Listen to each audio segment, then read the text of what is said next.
next road on the right hand side. This is... Yeah, this one just so your gears are sorted, then you look to see if there's anything coming. If you use your brake and line your wing mirror up with the centre line, and then lots and lots of turn. Oh my god. Whoa! Yeah, so that was slow. quite fast still. Yeah. So just use your brake for me. Just use your brake, use your brake, use your brake. Slow the car down to its minimum speed, which is about 9 miles an hour. How much slower is that?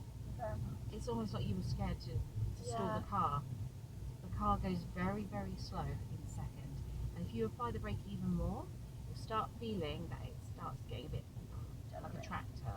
That's when it's saying, this is too slow for this gear. You want to change down even more.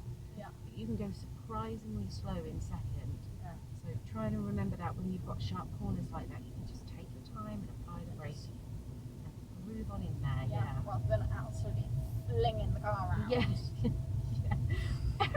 Honestly. So, don't like it. Should use the handbrake. Oh.